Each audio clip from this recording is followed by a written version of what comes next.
कि कल की कोई अवतार नहीं जो कृष्ण से आएगा, कल की मेरे अंदर ही जन्मेगा। भाग्य लेंगे। राम को केवल श्री राम चिल्लाने से नहीं होने वाला, राम की चीज़ों को फॉलो करना पड़ेगा। नमस्कार दोस्तों, हरि ओम, जय गुरुदेव। मित्रों, पिछले कुछ समय से सोशल मीडिया पे और हमारे आसपास कुछ ऐसी घटनाएं घटित हो रही हैं जहां पर केवल हम किलिंग की कहानियां सुन रहे हैं।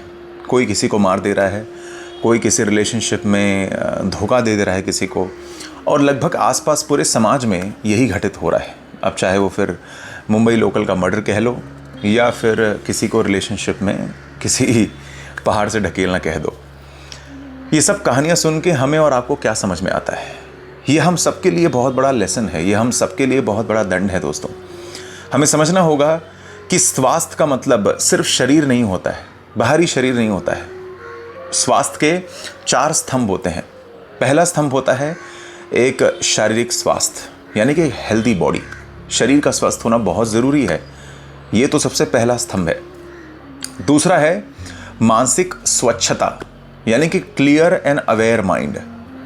अपनी मानसिकता का शुद्ध होना और क्लियर होना बहुत ज़रूरी है, या फिर शांत होना। काम mind is very very important. लेकिन हम एक बार सोच कर देखें, क्या हमने अब तक दिमाग पर शांति पाई? हमने तो एआई पा लिया, हमने टेक्नोलॉजिकल एडवांसमेंट पा लिया, हमने मोबाइल पा लिए, कंप्यूटर पा लिए, टैबलेट्स पा लिए, हमने सब तरह की चीज़ें पा ली, लेकिन क्या मानसिक शांति अब भी इंसान के पास है? नहीं। तीसरा है आत्मिक श्रेष्ठता। आत्मिक श्रेष्ठता दोस्तों मतलब यानी कि इंसान को ये बोध कि उसको ईश्वर तक पहुंचना है, तो उसका ध्यान वहीं पर होगा, उसका लक्ष्य जो होगा वो वहीं पर होगा। अब ऐसे में कई नास्तिक हैं, कोई धार्मिक हैं, कोई अधार्मिक हैं। अब उनके बीच की लड़ाई, अब उसको भी संभालो। चौथा इसके अंदर जो स्तंभ है दोस्तों, जो सबसे इंपॉर्टेंट है, वो है सामाजिक सभ्यता, यानी कि रिस्पॉन्सिबल लिविंग, कॉन्शियस लिविंग। बहुत इंपॉर्टेंट है। हम में से कितने लोग अकाउंटेबल हैं, कितने लोग रिस्पॉन्सिबल है जब हम समाज में जा रहे हैं? हम कुछ खाकर कहीं थूक देंगे, कुछ पहनकर वहीं छोड़ देंगे, हम टॉयलेट साफ नहीं रख पाते, हम रोजमर्रा की चीजों में सफाई संभाल नहीं पाते, फिर कैसी सामाजिक सभ्यता दोस्तों? ऐसे में कैसे क्लियर माइंड मिलेगा? ऐसे व्यक्ति को क्या उद्देश्य मिलेगा? क्या वो व्यक्ति चाकू लेकर किसी का कत्ल नहीं करेगा? क्या वो लड़की किसी को पहाड़ से नहीं ढकेलेगी? हो सकता है, ऐसी कहानियां संभव है, क्योंकि सामाजिक सभ्यता संभव नहीं है। किसी को ये नहीं पता कि किसी के साथ कैसा व्यवहार करना पड़ता है, और हम धर्म अधर्म की लड़ाइयों में फंसे हुए हैं। सोचने वाली बात है ना दोस्तों? तो मैं आप सभी से चाहता हूं कि ये 4 स्तंभों को फॉलो करें। सबसे पहला है शारीरिक स्वास्थ्य, दूसरा है मानसिक स्वच्छता, अपनी मानसिकता को क्लियर रखना, शुद्ध रखना। तीसरा सबसे इंपॉर्टेंट है, वो है कॉन्शियस लिविंग, रिस्पॉन्सिबल लिविंग, यानी कि सामाजिक सभ्यता। समाज में जब हम जा रहे हैं तो हमारा बात, व्यवहार, आचार विहार कैसा है, ये बहुत मैटर करता है।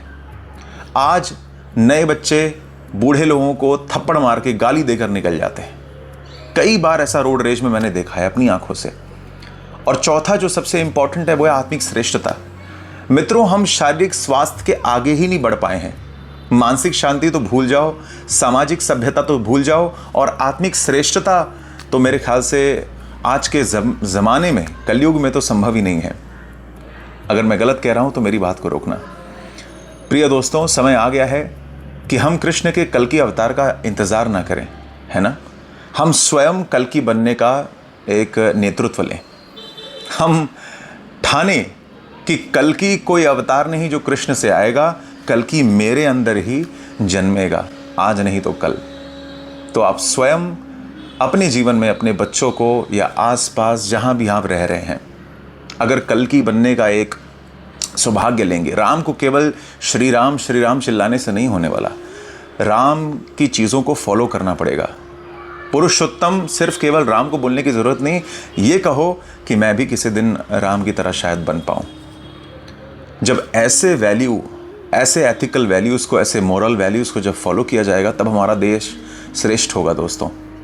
तब ये भारत सही में भारत बनेगा। वरना कहने मात्र के लिए तो बहुत कुछ है बोलने के लिए, ये अच्छा वो अच्छा, अगर मैं गलत कह रहा हूँ तो मेरी बात को रोकना। प्रिय दोस्तों, समय आ गया है कि हम शरीर के स्वास्थ्य से ऊपर उठकर मानसिक स्वच्छता, सामाजिक सभ्यता और आत्मिक श्रेष्ठता की तरफ बढ़ें। और ये संभव तभी है जब आप रिस्पॉन्सिबल होंगे। आज यूएस, कनाडा, ऑस्ट्रेलिया, जापान लोग जा रहे हैं। वहाँ लोगों के पास क्या है? कोई ठोस धर्म नहीं है, लेकिन उन सबके पास एक कॉन्शियस लिविंग है। उनके पास रिस्पॉन्सिबल लिविंग है। वो अपने किए का जिम्मेदार अपने आप को ठहराते हैं, ना कि सरकार को, ना कि गवर्नमेंट को। आज हमारे नेता तो कितनी जगहों पर घूम कर आ रहे हैं, लेकिन फिर भी भारत में चीज़ें वैसी की वैसी हैं। कारण ये क्योंकि इंसान अंदर से शुद्ध नहीं है। हर व्यक्ति अंदर से खराब है। अगर आप आंतरिक चीज़ों को सही करने का अपने अंदर एक रेजोल्यूशन लेंगे, एक संकल्प लेंगे, अब देखिए कितना जल्दी ये देश खंड खंड में बेहतर होता जाएगा। लेकिन हम में से कितने लोग हैं जो ये जिम्मेदारी लेंगे? मैं आशा करता हूँ कि आप सब जो मेरी वीडियो देख रहे हैं या मेरी जो ये मैसेज है ये आप तक पहुँच रहा है, तो कृपया करके इसको लोगों तक पहुँचाएँ, इसको शेयर करें और संकल्प लें खुद का भी और समाज से भी कि आज से इस समाज में मैं कैसे व्यवहार करता हूँ, कैसे आचार करता हूँ, कैसे विचार करता हूँ, क्या तरीका है मेरा लोगों से मिलने का, क्या लहजा है जब मैं बात करता हूँ। इन सभी चीज़ों को ध्यान रखते हुए मैं अपने जीवन के सारे कार्य करूँगा, वरना सबका सब कुछ फेल हो जाएगा। हरिओम, जय गुरुदेव।